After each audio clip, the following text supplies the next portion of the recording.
ओम नमो भगवते नारायणी।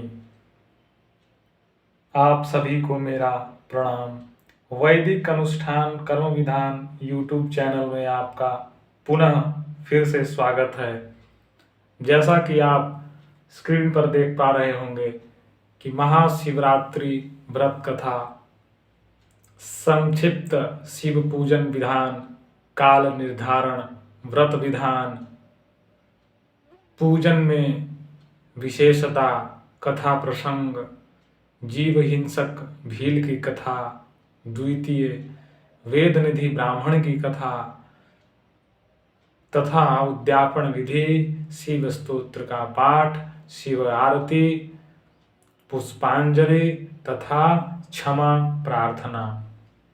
संक्षिप्त स्वरूप में हम शिव महाशिवरात्रि व्रत कथा को जानेंगे। वीडियो स्टार्ट करने से पहले आप हमारे YouTube चैनल को सब्सक्राइब अवश्य करें। वीडियो को प्रारंभ करते हैं। सबसे पहले हम संक्षिप्त में शिव पूजन प्रारंभ करते हैं। सर्वप्रथम आप स्नान आदि करके, आचमनी आदि करके, दाहिने हाथ में कुश की अंगूठी पवित्री को धारण करें, अनामिका उंगली में, और गंगा माता का ध्यान करें। एक लोटे में जल रखकर गंगा माँ को ध्यान करने के उपरांत अपने ऊपर जल छिड़कें और पूजन सामग्री पर भी जल छीटें। इसके बाद आप संकल्प लें।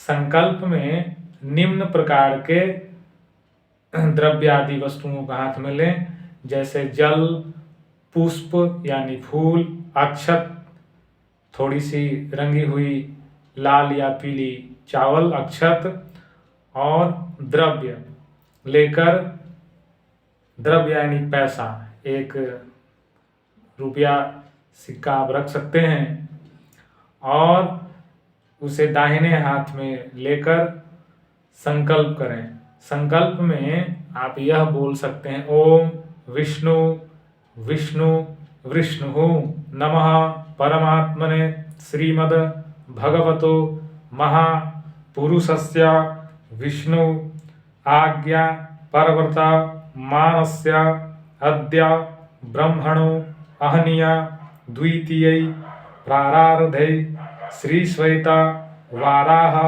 कल्पे वैवस्वता मनवंतरे अष्टाविंशतितमे कलियुगे कलिप्रथम चरणे भूलोके बौद्धावतारे नल नामक संवत्सरे। और इसके बाद ऋतु का नाम लें, मास का नाम लें, फाल्गुन मास, पक्ष का नाम लें, कृष्ण पक्ष, तिथि का नाम लें, जिस तिथि को महाशिवरात्रि पड़ती है उस तिथि का नाम लें। उसके बाद जिस दिन को यह पड़ रहा है उस दिन का नाम लें। यह उच्चारण करने के बाद आप अपने गोत्र का नाम लें।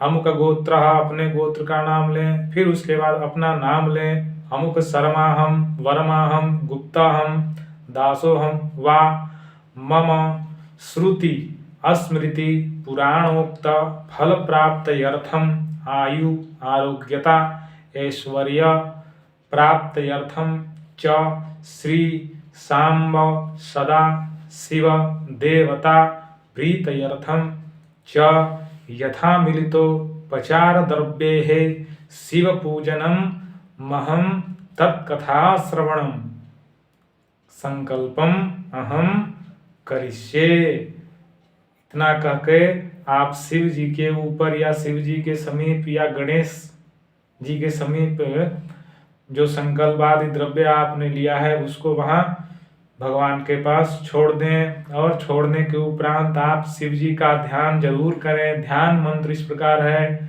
ध्याये नित्यम महेशम रजत गिरिनिभम चारुचंद्रावतंसम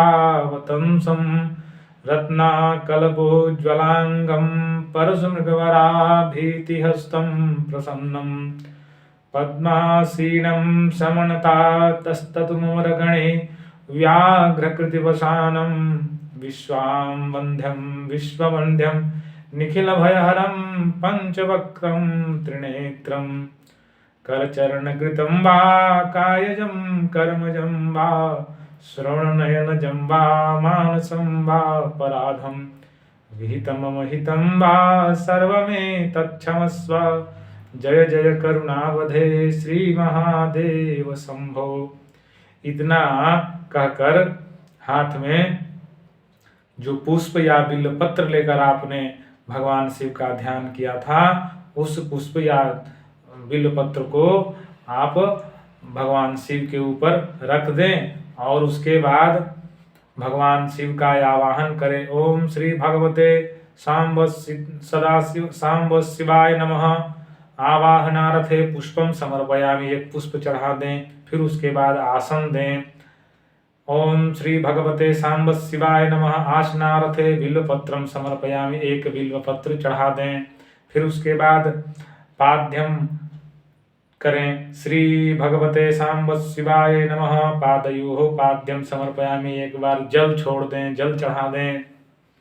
उसके बाद अर्घ्य प्रदान करें। श्री भगवते सांब शिवाय नमः। हस्तयोः अर्घ्यम समर्पयामि, हाथ में जल लेकर एक बार भगवान को समर्पित कर दें। अर्घ्यम समर्पयामि, पुनः फिर एक बार आचमनी कर दें। श्री भगवते सांब शिवाय नमः। आचमनीयम जलम समर्पयामि, पुनः एक बार कपूर से सुवासित कपूर युक्त जल को छोड़ दें। उसके बाद पुनः फिर भगवान को गंगा जल चढ़ावें। ओम श्री भगवते सांब शिवाय नमः। स्नानीयम जलम समर्पयामि, गंगा जल चढ़ा दें। उसके बाद पंचामृत, श्री भगवते सांब शिवाय नमः। पंचामृत स्नानम समर्पयामि, पंचामृत भगवान के ऊपर चढ़ा दें। तत्पश्चात शुद्ध जल, पुनः शुद्ध जल से भगवान को स्नान कराएं। श्री भगवते सांब शिवाय नमः। शुद्धोदक स्नानम समर्पयामि, शुद्ध जल से स्नान करावें। उसके बाद भगवान को वस्त्र चढ़ाएं। श्री भगवते सांब शिवाय नमः। वस्त्रम समर्पयामि, वस्त्र चढ़ा दें। तब उसके बाद पुनः फिर उपवस्त्र, एक मौली का धागा या कच्चा धागा जो रहता है उसे आप तोड़कर भगवान के ऊपर चढ़ाएं। श्री भगवते सांब शिवाय नमः। उपवस्त्रम समर्पयामि। तब उसके बाद यज्ञोपवीत, एक जनेऊ वह लेकर भगवान को चढ़ाएं। श्री भगवते सांब शिवाय नमः। यज्ञोपवीतम समर्पयामि, यज्ञोपवीत जनेऊ चढ़ाने के तदुपरांत एक बार जल को आचमनी पुनः कर दें। यज्ञोपवीतांते आचमन्यम जलम समर्पयामि, इस प्रकार से आप आचमनी कर दें। उसके बाद पुनः फिर चंदन चढ़ाएं। श्री भगवते सांब शिवाय नमः। चंदनम समर्पयामि, चंदन के तत्पश्चात अक्षत, थोड़ा सा रंगा हुआ अक्षत चढ़ा दें। अक्षतान समर्पयामि, श्री सांब शिवाय नमः। फिर पुष्प का माला चढ़ा दें। श्री भगवते सांब शिवाय नमः। पुष्पमाल्यां समर्पयामि, पुष्पम समर्पयामि। एक बिल्वपत्र चढ़ा दें। श्री भगवते सांब शिवाय नमः। बिल्वपत्रम समर्पयामि। फिर धूप चढ़ा दें, धूप दिखा दें। श्री भगवते सांब शिवाय नमः। धूपम आघ्रापयामि, धूप दिखाने के उपरांत दीप प्रज्वलित कर दें। श्री भगवते सांब शिवाय नमः। दीपम दर्शयामि। तदुपरांत नैवेद्य, जो आपने भगवान के लिए नैवेद्य भोग बनाया है वो भगवान को समर्पित करें। श्री भगवते सांब शिवाय नमः। नैवेद्यम निवेदयामि। उसके बाद हाथ में थोड़ा जल लेकर भगवान को आचमन्य कर दें। आचमन्यम समर्पयामि। मुख प्रक्षालनार्थम जलम समर्पयामि। उसके बाद तत्पश्चात ऋतु फल, जो आपने फल भगवान को इस ऋतु में, जो ऋतु में फल प्राप्त हुए हैं वो भगवान को अर्पित कर दें। ऋतुफलम समर्पयामि। उसके बाद तांबूल, इलायची, लौंग, सुपारी के साथ पान को समर्पित करें भगवान को। श्री भगवते सांब शिवाय नमः। तांबूलम समर्पयामि। फिर उसके बाद दक्षिणा चढ़ा दें। श्री भगवते सांब शिवाय नमः। दक्षिणाम समर्पयामि। उसके बाद भगवान को एक कपूर जलाकर आरती कर दें। श्री भगवते सांब शिवाय नमः आरतिक्यम समर्पयामि। फिर भगवान को दोनों हाथों से परिक्रमा कर दें। श्री भगवते सांब शिवाय नमः प्रदक्षिणाम समर्पयामि। उसके बाद हाथ में फूल लेकर भगवान को मंत्र पुष्पांजलि कर दें। श्री भगवते सांब शिवाय नमः मंत्र पुष्पांजलि समर्पयामि। पुनः फिर हाथ में एक पुष्प और बिल्वपत्र लेकर हाथ में भगवान को नमस्कार कर दें। ओम श्री भगवते सांब शिवाय नमः नमस्काराणाम समर्पयामि। उसके तत्पश्चात आप क्षमा याचना कर लें। श्री भगवते सांब शिवाय नमः क्षमा याचनाम समर्पयामि। यह भगवान का शिव पूजन विधान का संक्षिप्त वर्णन हमने आपके पास प्रस्तुत किया। अब उसके बाद महाशिवरात्रि के काल निर्धारण। जिस दिन अर्धरात्रि में चतुर्दशी तिथि पड़ती हो उसी दिन शिवरात्रि का व्रत करना चाहिए। यदि शिवरात्रि के दिन रविवार या सोमवार पड़े तो महान फलदायक माना गया है। काल निर्धारण के उपरांत हम व्रत विधान के बारे में जानते हैं। त्रयोदशी के दिन एक समय आहार ग्रहण करके चतुर्दशी के दिन व्रत करना चाहिए। उस दिन सायंकाल में या रात्रि में काले तिलों से स्नान करना चाहिए। शिव जी के निमित्त मदार, कनेर, मौल, सीरी और बिल्व पत्र अर्पण करना चाहिए। बेल पत्र की महिमा अधिक है। बिल्व पत्र चढ़ाते समय सभी उल्टा करके चढ़ाना चाहिए। शिवरात्रि का पर्व शिशिर ऋतु अर्थात फाल्गुन मास में मनाया जाता है। यह कृष्ण पक्ष में चंद्रमा की कलाएं क्षीण हो जाती है और अंधकार का साम्राज्य छा जाता है। उस अंधकार के निवारणार्थ के लिए शिव के संहारकारी स्वरूप की आराधना करनी चाहिए। अर्थात मनुष्यों के मोहग्रस्त होकर अंधकार में पड़ जाने पर प्रकाश के अवलोकनार्थ शिव की पूजा करनी चाहिए, क्योंकि शिव रूप कल्याणकारी हैं और रुद्र रूप संहारकारी होते हैं। अब हम पूजन में विशेषता के विषय में जानेंगे। शिव पूजन में प्रायः भयंकर वस्तुएं ही ग्रहित होती हैं, जैसे धतूरा, भांग, मदार आदि। आभूषण स्वरूप में रुद्राक्ष की मालाएं आदि भगवान शिव को अर्पण करने का विधान है। बिल्व पत्र भेदक होने के कारण ही शिव जी को परम प्रिय पत्र माना जाता है। अब कथा प्रसंग का विस्तार वर्णन है। हम आपके सामने कथा वर्णित करते हैं। नैमिषारण्य तीर्थ में शौनकादि ऋषियों ने आशुतोष भगवान शंकर के अनन्य उपासक श्री सूत जी से पूछा, हे सूत जी, महाशिवरात्रि के व्रत महात्म्य सहित कथा श्रवण किया। अब अज्ञान में अनजाने में महाशिवरात्रि के व्रत को करके पूर्ण फल किसने प्राप्त किया, इस पर कोई कथा सविस्तार हम लोगों को सुनाएं। सूत जी ने कहा, विविध धातुओं से विचित्र वर्णमाला, अनेक वृक्षों से व्याप्त, विविध पुष्पों से सुशोभित, बाल सूर्य के समान दैदीप्यमान, तप्त स्वर्ण के सदृश कांतिवान, मणि निर्मित सोपान से युक्त कैलाश पर्वत के एक शिखर की चट्टान पर अत्यंत शांत भाव से भगवान शिवजी विराजमान थे। उनके हाथों में शूल, अंग में भस्म और सर्प शोभित हो रहे थे। उन्हें प्रमथ आदि गणों ने घेर रखा था और वे क्रीड़ा में तल्लीन थे। ऐसा उपयुक्त समय देखकर उनसे पार्वती जी ने पूछा, हे देवादिदेव, आप सभी व्रतों में उत्तम व्रत का वर्णन करें। वैसे तो मैंने अनेक व्रत, दान एवं तप पूर्ण किए हैं, परंतु फिर भी मेरा संदेह दूर नहीं हुआ है।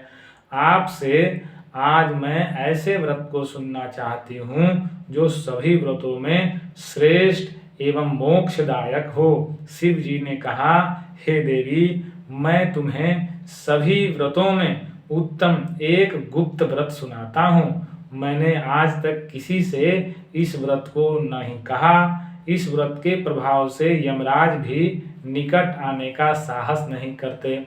फाल्गुन मास के कृष्ण पक्ष की चतुर्दशी को शिवरात्रि नाम से जाना जाता है। इस दिन का किया हुआ व्रत इतना प्रभावशाली होता है कि प्राणी यमलोक त्याग कर शिवलोक में प्रवेश पाता है।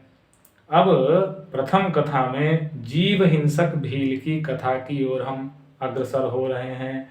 किसी समय मलेच्छ देश में एक जीव हिंसक भील रहा करता था। वह भील जीव हिंसा के निमित्त सदा वनों में एवं पहाड़ों के निकट भ्रमण किया करता था तथा अनेक प्रकार की हिंसा और चोर कर्म किया करता था। उसका शरीर मोटा और काला था। वह हाथों में धनुष धारण करता था, काला जामा पहनता था, हाथ में गोह के चमड़े का मोजा बांधता था, कमर में तरकस रखता था। वह सदा बाघ, चीता, तेंदुआ, खरगोश, भालू आदि पशुओं को मारकर अपने कुटुंबियों का भरण पोषण किया करता था। अनेक पक्षियों का भी वह वध कर डालता था। एक दिन इस भील के परिवार वालों ने भील से कहा, हे वंचर, आज कहीं से भी चोरी आदि किसी भी युति से हमें खाने के लिए कुछ भक्ष्य पदार्थ ला कर दो। अपने कुटुंबियों द्वारा इस प्रकार की प्रार्थना सुनकर भील धनुष बाण लेकर मृग हिंसा के लिए जंगल में जाकर शिकार ढूंढने लगा। तब हे देवी, एक बार चतुर्दशी के दिन वह हाथ में धनुष बाण लेकर घोर जंगल में जा पहुंचा। उसने वहां पहुंचकर हिरणों को खोजना प्रारंभ किया। हिरणों की खोज में वह भील इधर उधर की दिशाओं में दौड़ने लगा। बहुत खोज करने पर भी जब कोई वन्य पशु न मिला तो वह निराश हो गया। सूर्यास्त होने पर एक तालाब के निकट वह जा बैठा। उसने निश्चय किया कि आज रात्रि में मैं अवश्य ही इस तालाब में जीव मारूंगा। मन में ऐसा दृढ़ निश्चय करके वह तालाब के निकट स्थित एक बिल्व वृक्ष के नीचे बैठ गया। उस बिल्व वृक्ष के कोटर में एक बहुत विशाल शिवलिंग पड़ा हुआ था। इस व्याध ने अपने दाहिने हाथ से बेलपत्र तोड़कर शिव पर चढ़ा दिया। लिंग पूजा के प्रभाव से कोई भी हिरण उसके हाथ न आ सका। इस प्रकार उस बिल्व वृक्ष के नीचे रात्रि का पहला प्रहर उस व्याध का बीत गया। इसके बाद उस तालाब पर एक गर्भिणी हरणी पानी पीने के लिए आई। वह हरणी चकित दृष्टि से चारों ओर देख रही थी। इसी बीच शिकारी ने भी उसे देख लिया। उसने अपने धनुष पर बाण चढ़ाया और साथ ही बिल्व पत्र तोड़कर शिवजी पर चढ़ा दिया। हरणी ने भी उस शिकारी को देख लिया। हरणी ने उस व्याध से कहा कि हे महाव्याध, जरा रुक जाओ, तुम मुझे क्यों मार रहे हो? व्याध ने कहा, मेरा परिवार भूख से पीड़ित है, मैं तुम्हारे द्वारा उन सबों की भूख शांत करूंगा। शिव जी ने कहा, हे देवी, एक प्रहार की पूजा के प्रभाव से उस व्याध का चतुर्थांश पाप नष्ट हो जाएगा। उसने अपने बाणों को थोड़ा समेट लिया और उस हरणी से कहने लगा, मैंने अनेक जीवों को मारा है, किंतु आज तक किसी वन्य पशु को मनुष्य सा बोलते नहीं सुना। मुझे तुम्हारी बातों से बड़ा कौतूहल हो रहा है। तुम किसी वंश में उत्पन्न हुई हो और कहाँ से आई हो? हरणी ने उस व्याध से कहा कि हे व्याध, मैं पूर्व जन्म में रंभा नामक इंद्रपुरी की अप्सरा थी। अत्यंत सुंदरी होने के कारण मेरे मन में बड़ा गर्व था। मैंने अपनी सुंदरता के बल से महादानव हिरण्याक्ष को भी अपना पति बना लिया। मैंने उसके साथ बहुत काल तक भोग किया। दूसरे दिन जब मैं उसके साथ विहार कर रही थी, तभी शिव जी के सम्मुख तांडव नृत्य प्रारंभ हुआ। मेरे शिव जी के सामने पहुंचते ही शिव जी ने मुझसे पूछा, सच सच बता, तू कहाँ थी, नहीं तो मैं तुझे शाप देता हूँ। शाप की बात सुनकर मैंने कहा, हे देवी, मैं घर पर एक दानव के साथ विहार कर रही थी। शिव जी मेरी बातों से क्रुद्ध हुए और बोले, तेरा प्रेमी हिरण्याक्ष हरिण बनेगा और तू उसकी पत्नी। तुम 12 वर्ष से कुछ अधिक ही सुख से रहित रहेगी और पारस्परिक शोक के कारण ही तुम्हारे शाप का अंत हो जाएगा।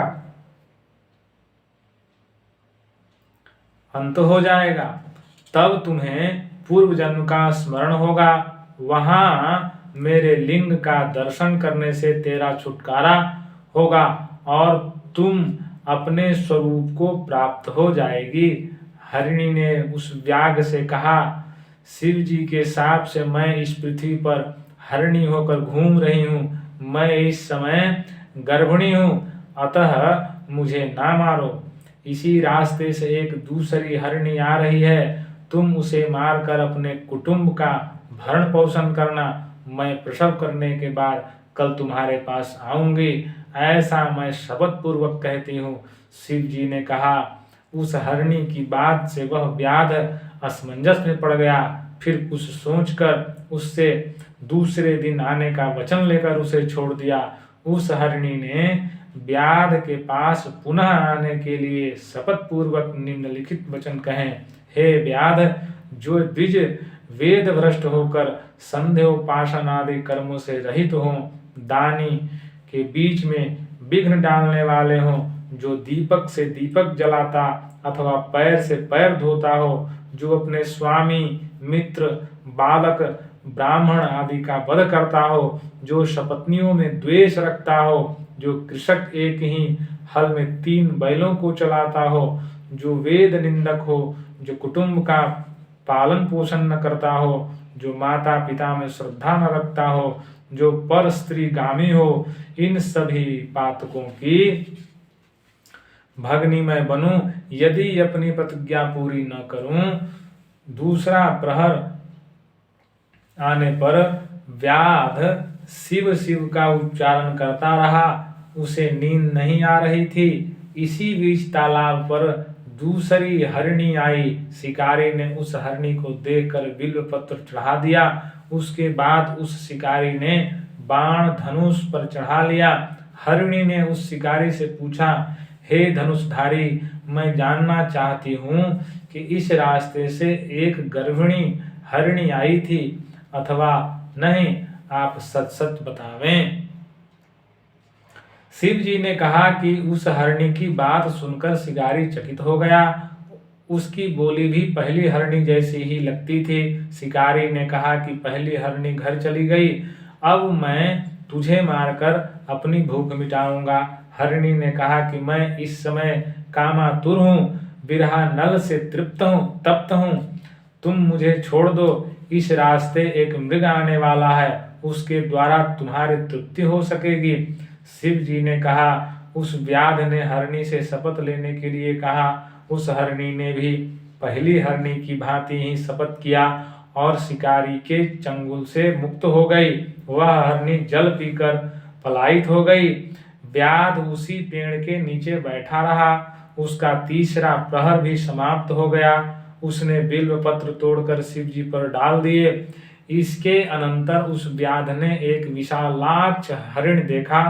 वह अत्यंत हृष्ट पुष्ट सुडौल आकार वाला था। उसको मारने के लिए व्याध ने धनुष पर बाण चढ़ा लिया। उधर उस शिकारी को हरिण ने भी देख लिया। वह अपने मन में सोचने लगा, आज मेरी मृत्यु अवश्य ही होगी। मेरी दोनों हरिणियों को इस व्याध ने अवश्य ही मार डाला होगा। स्त्री के बिना जीवन व्यर्थ है, क्योंकि पत्नी के बिना धर्मानुष्ठान नहीं हो सकता और न तो सांसारिक सुख भोग ही किया जा सकता है। अतः उसने व्याध से पूछा कि हे नरश्रेष्ठ, मैं आपसे एक बात पूछना चाहता हूँ, कृपया आप उसका ठीक ठीक उत्तर दें। इसी मार्ग से पहले 2 हरिणियाँ आ चुकी हैं, तो क्या आपने उन दोनों को मार डाला या वे अपने घर चली गईं? हरिण की बात सुनकर व्याध ने अपने मन में सोचा, यह कोई सामान्य हरिण नहीं हो सकता। ऐसा सोचकर उसने विस्मित होकर हरिण से पूछा, वे दोनों हरिणियाँ अपने घर चली गई हैं, किंतु तुम्हारी रजस्वला स्त्री ने तुम्हें मुझे देने का वचन दिया है, अतः मैं तुझे किसी प्रकार भी नहीं छोड़ सकता। शिव जी ने कहा कि व्याध की बात से वह हरिण भयभीत होकर उससे पूछने लगा, तुमने दोनों हरिणियों को क्यों छोड़ दिया? शिव जी ने कहा कि व्याध के सम्मुख हरिणियों के द्वारा किए हुए शपथ को उस हरिण से व्याध ने कह सुनाया। मृग प्रसन्न होकर बोल उठा, हे व्याध, मेरी हरिणियों ने तुमसे जो शपथ किए हैं उन्हें मैं भी दोहराता हूँ, अतः तुम मुझे यहाँ मत मारो। मैं अपनी ऋतुमती स्त्री से संभोग कर तुम्हारे घर निसंदेह आ जाऊंगा। शिव जी ने कहा कि उस मृग की बात सुनकर व्याध कहने लगा, तुम मुझे बातों में फंसाकर धोखा देना चाहते हो, अतः मैं तुझे कदापि नहीं छोड़ सकता। उसकी बात सुनकर मृग ने अपनी पत्नियों द्वारा प्रदत्त वचन को व्याध के सम्मुख पुनः दोहराया और कहा कि यदि मैं तुम्हारे पास न आऊं तो मेरा सभी सत्य नष्ट हो जाएगा। शिव जी ने कहा कि जब तक उस व्याध के सभी कलुष नष्ट हो चुके थे, इसलिए उसने मृग की बातों का विश्वास करके उसे छोड़ दिया। हरिण उस तालाब में जल पीकर जिस रास्ते वहां आया था, पुनः उसी मार्ग में वापस चला गया। उस समय तक प्रातः काल हो चुका था। बिल्व वृक्ष के नीचे से बाहर निकलते हुए शिकारी ने अनजाने ही बिल्व पत्र तोड़कर शिवलिंग पर डाल दिए। शिव पूजा के प्रभाव से उस शिकारी के संपूर्ण पाप विनष्ट हो गए। भूखा रहने के कारण वह निराशा भरी दृष्टि से चारों ओर देखने लगा। इतने में ही बच्चों सहित वहां दूसरी हरिणी भी आ पहुंची। उसने धनुष बाण का संधान किया, किंतु इसी बीच आगंतुक हरिणी बोल उठी, हे धर्मात्मन, बाण मत छोड़ो, अपने धर्म का पालन करो, क्योंकि मैं सभी प्रकार से अवध्य हूँ। शास्त्रों में कहा गया है, सोते हुए राजा को, मैथुन में रत प्राणी को, स्तनपान कर रहे बच्चे को, रोगी को और बच्चों से युक्त हरिणी को नहीं मारना चाहिए। उस हरिणी ने व्याध से कहा कि यदि तुम मुझे मारना ही चाहते हो तो मैं अपने बच्चों को घर पर छोड़ आऊं तब मारना, यदि मैं ना आऊं तो उसी पाप की भागिनी बनूं जिससे स्त्रियां स्वपति को त्याग कर परपुरुष से आसक्त होने पर बनती हैं। शिव जी ने कहा कि व्याध से मुक्त होकर वह हरिणी अपने बच्चों को लेकर घर चली गई। इधर व्याध भी अपने घर के लिए तेजी से चल पड़ा। घर पहुंचते ही उसके भूखे बच्चों ने उसे घेर लिया। उसके घर में न तो मांस था न अन्न ही था। सभी बच्चे निराश हो गए। शिकारी अपने मन में बार बार उन हरिणों का ही स्मरण कर रहा था। इतने में उसकी पत्नी ने कहा कि तुमने तो आज रात भर व्रत रखकर सभी लोगों को भूखा ही मार डाला। पत्नी की बात सुनकर उस व्याध ने कहा कि हे प्रिय, मैं कल रात से भूखा हूँ और मुझे नींद भी नहीं आई। कल रात में जो हरिणी और हरिणियां मिली वे अपनी प्रतिज्ञाबद्ध होने के कारण मेरे यहाँ आएंगी और मैं उनका वध करके परिवार को तृप्त करूंगा। शिव जी ने कहा, हे देवी, वह हरिण व्याध के पंजे से मुक्त होकर अपनी हरिणियों के पास चला गया। उसकी एक मृगी ने प्रसव किया, दूसरी ने संभोग की इच्छा प्रकट की और तीसरी ने अपने बच्चों की रक्षा के लिए प्रार्थना की। हरिण ने ऋतुमती मृग की इच्छा पूर्ण करके कहा, तुम सब यहीं रहकर बालकों की देखभाल करना। अब मैं व्याध के पास जा रहा हूँ क्योंकि मैंने उसे वचन दे रखा है। शिव जी ने कहा कि मृग की बातों से उसकी पत्नियां भी साथ चलने का आग्रह करने लगी। वे सब बहुत ही दुखी होकर कह रहे थे कि पिता, भाई, पुत्रादि सभी सीमित वस्तु देते हैं, परंतु पति से अपरिमित वस्तु की प्राप्ति होती है। अमित दानी भर्ता वैदेही, इसलिए स्त्रियों के लिए पति ही परम गति है। पति के बिना नारी का जीवन सूना है, अतः मैं भी तुम्हारे साथ चलूंगी और साथ मरूंगी। शिव जी ने कहा, उस मृग की पत्नियों ने विरह कातर होकर मरने का निश्चय किया। परिवार की शोकावस्था से मृग बहुत ही दुखी हुआ। वह सोचने लगा, यदि मैं वचनबद्ध होकर भी व्याध के पास नहीं जाता हूँ तो धर्म का नाश होगा और जाने पर कुटुंब का अंत हो जाएगा। वह दुविधा की स्थिति में पड़ गया। अंत में धैर्य धारण कर उसने व्याध के पास जाना ही उचित समझा। इसके लिए वह व्याध के आश्रम की ओर चल पड़ा। उसके पीछे पीछे उसकी पत्नियां भी उसके पीछे पीछे चलने लगी। वहां से अपने स्त्री पुत्रों को साथ लेकर वह मृग उस भूखे व्याध के पास पहुंचा। मृग ने व्याध से कहा, हे व्याध, पहले तुम मुझे मारो, उसके बाद इन सभी को तुम्हारे बाणों से मारकर आज हम लोग स्वर्ग जाएंगे और तुम्हें किसी प्रकार का पाप भी नहीं लगेगा। मृग की बातों से उस व्याध के मन का ज्ञान दूर हो गया। वह बोला, हे मृग, तुम अपने घर लौट जाओ। तुम्हारी सत्यता से मैं अत्यंत ही प्रसन्न हूँ। मुझे मांस नहीं चाहिए। तुम मेरे बंधु, गुरु तथा मित्र हो। मैंने आज से अहिंसा का व्रत ले लिया है और अपने हिंसक शस्त्रों को तोड़कर फेंक दिया है, अतः अब तुम निर्भय होकर लौट जाओ। शिव जी ने कहा। इतना कहकर शिकारी ने धनुष बाण तोड़ डाले और मृग की प्रदक्षिणा करके उसे नमस्कार किया। स्वर्ग में देवों की दुंदुभी बजने लगी और पुष्प की वृष्टि होने लगी। इतने में देवदूत सुंदर विमान लेकर स्वर्ग से आए। उसने शिकारी से कहा कि हे महाव्याध, इस विमान पर बैठकर सदैव स्वर्ग चलो। शिवरात्रि के प्रभाव से तुम्हारे सभी पाप नष्ट हो चुके हैं। शिवरात्रि के दिन तुमने अनजाने में ही उपवास और जागरण द्वारा शिव जी की पूजा कर डाली है।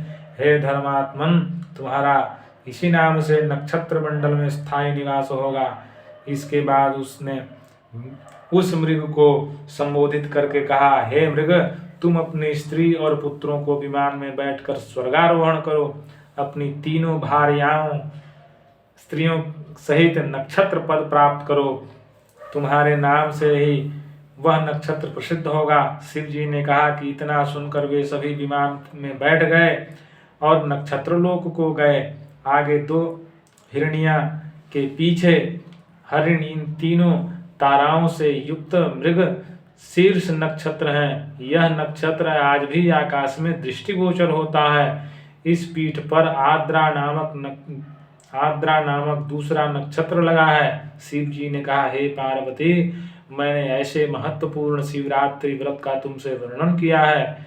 यह व्रत शिवलोक की प्राप्ति करने वाला है। इस व्रत के समान पापनाशक मोक्षदायक दूसरा व्रत नहीं है। अब दूसरी कथा वेद निधि ब्राह्मण की है। मैं आपसे वह कथा भी कह देता हूँ।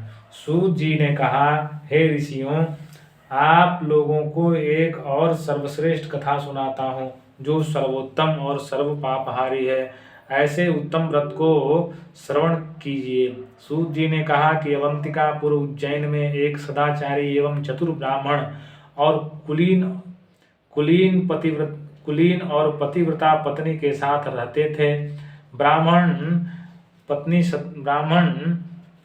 सदैव पति की आज्ञा का पालन करती थी। उसके दो पुत्र थे, जिनका नाम सुनिधि और दूसरे का नाम वेदनिधि था। ज्येष्ठ पुत्र सुनिधि अपने माता पिता का आज्ञाकारी और छोटा पुत्र वेदनिधि वेद शास्त्र का पारंगत था और दूरदर्शनी और वैश्यागामी था। पिता को जब अपने छोटे पुत्र वेदनिधि के दुर्व्यसन की जानकारी हुई तो कई बार उसने गुप्त विरोध भी किया, परंतु वेद निधि ने अपने दुर्व्यसन को नहीं छोड़ा। कई बार उसके परिवार वालों ने भी ताड़ना दी, परंतु वेद निधि अपने दुर्व्यसन से निर्वित नहीं हुआ। किसी समय उस नगर के राजा ने वेद निधि के पिता पर प्रसन्न होकर अपने हाथ की अंगूठी दी। ब्राह्मण ने अंगूठी लाकर अपनी पत्नी को दे दी। उस अंगूठी को ब्राह्मण पत्नी ने सुरक्षित स्थान पर रख दिया, परंतु दुष्ट वेद निधि की दृष्टि उस अंगूठी पर पड़ी और उसने उस अंगूठी को चुरा कर अपनी प्रेयसी वैश्या को दे दिया। एक समय उसी वैश्या का नृत्य उस राजा के सन्मुख हो रहा था। उस वैश्या की उंगली में अपनी दी हुई अंगूठी को देखते ही राजा ने पूछा कि यह अंगूठी तो मैंने ब्राह्मण को प्रदान की थी, तुम्हारे पास यह कैसे आ गई? राजा के इस प्रश्न से वैश्या चौंक गई और उसने बात बनाने की चेष्टा की। तो राजा ने जब दंडित करने की धमकी दी तो उसने बताया कि यह अंगूठी ब्राह्मण पुत्र वेद निधि ने दी है, जो मेरा अनन्य प्रेमी है। राजा ने वैश्या से अंगूठी ले ली और अपने किसी सेवक को सौंप दी। राजा ने दूसरे दिन ब्राह्मण को बुलाया और कहा कि हे ब्राह्मण, मैंने आपको जो अंगूठी दी थी, कृपा करो आप मुझे लौटा दें, मुझे आवश्यकता है, बाद में मैं पुनः आपको लौटा दूंगा। ब्राह्मण ने घर आकर अपनी पत्नी से कहा कि जो अंगूठी मैंने आपको प्रदान की थी वह मुझे दीजिए। राजा ने मांगी है, बाद में मैं लौटा देंगे। ब्राह्मणी ने कहा कि जहाँ अंगूठी रखी थी, पति की आज्ञा सुनकर उसे लाने गई, परंतु वह अंगूठी वहां उसे मिली नहीं। बहुत ढूंढने पर भी नहीं मिली तो ब्राह्मणी ने अपने पति से कहा, अंगूठी न मिलने की बात बताई और ब्राह्मण यह सुनकर कि अंगूठी खो गई है बहुत दुखी हुआ और राजा से उसने अंगूठी खो जाने की बात बता दी। राजा ने अंगूठी के विषय में सारी बात बताई और प्रमाण स्वरूप ब्राह्मण को अंगूठी वापस कर दी। लज्जा से नतमस्तक होकर ब्राह्मण दुखी मन से अपने घर लौटा और अपनी पत्नी को ऊंची नीची बातें सुनाते हुए अपने पुत्र वेद निधि को घर से बाहर निकाल दिया। घर से निकाल दिए जाने के पश्चात वेद निधि कुछ समय तक इधर उधर घूमता रहा और जब वह दयनीय स्थिति में अपनी प्रेमिका गणिका के घर पहुंचा, तब गणिका ने भी उसको अपमानित कर अपने यहाँ से चले जाने के लिए कह दिया। संयोगवश उसी दिन परम पवित्र महाशिवरात्रि का व्रत था। कोई धनी मुनि वैश्य शिव मंदिर में शिव पूजन के लिए फल पुष्प आदि सामग्री लेकर मंदिर में जा रहा था। वेद निधि ने उस धनी वैश्य को शिव पूजा के लिए जाते हुए देखकर अत्यंत प्रसन्न हुआ और मन ही मन सोचने लगा कि जब यह शिव पूजन कर चला जाएगा तब मैं भगवान शिव पर चढ़ाई गई भोग सामग्री का भक्षण कर अपनी भूख को शांत करूंगा। ऐसा सोचकर वह धनी वैश्य के पीछे पीछे चल पड़ा। वैश्य ने मंदिर में जाकर सविधि भगवान शिव की पूजन अर्चना की और वहां संत महात्मा सत्पुरुष और नर नारी भगवान शिव की पूजा कर रहे थे। पूजन आदि समस्त कार्यों को वेद निधि देख रहा था और सोच रहा था कि कब ये लोग यहाँ से हटे कि नैवेद्य आदि का भोग मैं ग्रहण करूं। ऐसा मन में विचार कर वेद निधि ने अपनी इच्छा पूर्ति के लिए रात्रि तक जागरण किया। मंदिर में उपस्थित लोग भगवान शिव की प्रथम प्रहर की पूजा समाप्त कर अपने अपने स्थानों को चले गए। तब कुछ समय वहीं तथा कुछ लोग वहीं सो गए। वेद निधि मंदिर में शयन करते हुए लोगों को निद्रा अवस्था में जानकर शिव पर चढ़े नैवेद्य के लिए धीरे धीरे शिव की मूर्ति की समीप आ गया। उस समय जलते हुए दीपकों का प्रकाश भी कुछ मंद सा हो रहा था। भगवान आशुतोष शिव जी के ऊपर दीपक की छाया होने के कारण जो सामग्री भक्तों द्वारा चढ़ाई गई थी वह स्पष्ट दिखाई नहीं पड़ रही थी। वेद निधि अपने सफल उद्देश्य के लिए अपनी पगड़ी से थोड़ा कपड़ा फाड़कर बत्ती बनाकर टिमटिमाते हुए दीपक में उसे डालकर दीपक की रोशनी को तेज किया, जिसके कारण अंधेरा दूर हो गया और शिव जी पर चढ़ाई भोग सामग्री को ग्रहण कर वहां से चल दिया। शीघ्रता के कारण वहां सोए हुए लोगों पर उसका पैर पड़ गया, जिससे जागकर सब लोगों ने उसे देखकर चोर कहकर आवाज लगाना शुरू किया। तो भयभीत हो वह वहां से भाग पड़ा। चोर चोर की आवाज सुनकर राज नियुक्ति पहरेदार भी वहां उपस्थित हो गए और उसे भागता देखकर पहरेदारों ने उसका पीछा किया तथा उसे रोकने के लिए अपने धनुष बाणों से निशाना साधा। बाण लगने के कारण वह दुर्व्यसनी वेदनिधि घायल होकर भूमि पर गिर पड़ा। तत्पश्चात हे ऋषिगण, वेदनिधि जमीन पर गिरते ही मर गया। भगवान शंकर की असीम अनुकंपा से ही अज्ञानता से उसका व्रत और रात्रि जागरण भी पूरा हो गया। वेदनिधि के मृत्यु होते ही तत्क्षण यमराज पार्षद एवं आशुतोष भगवान शिव के गण वेदनिधि की आत्मा को ले जाने लगे। वहां दोनों में वाद विवाद होने लगा। होने के फलस्वरूप शिवगणों ने यमगणों से कहा कि इसे हम लेने आए हैं। यमगणों ने कहा कि नहीं, इसे हम ले जाएंगे, क्योंकि इसने जन्म लेकर आज तक पाप ही पाप किया है।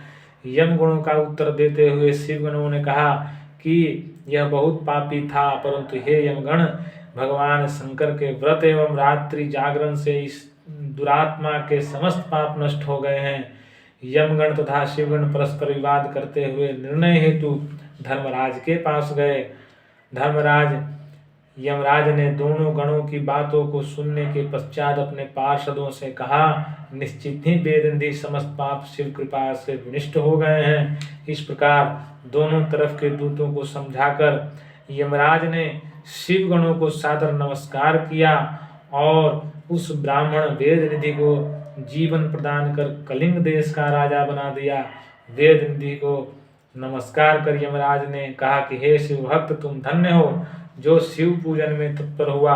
कलिंग देश का राज्य प्राप्त कर वेदनिधि ने अपने संपूर्ण देश की जनता को यह आज्ञा दी कि सभी देशवासी महाशिवरात्रि व्रत की पूजा तथा शिवालय में दीपक प्रज्वलित करें।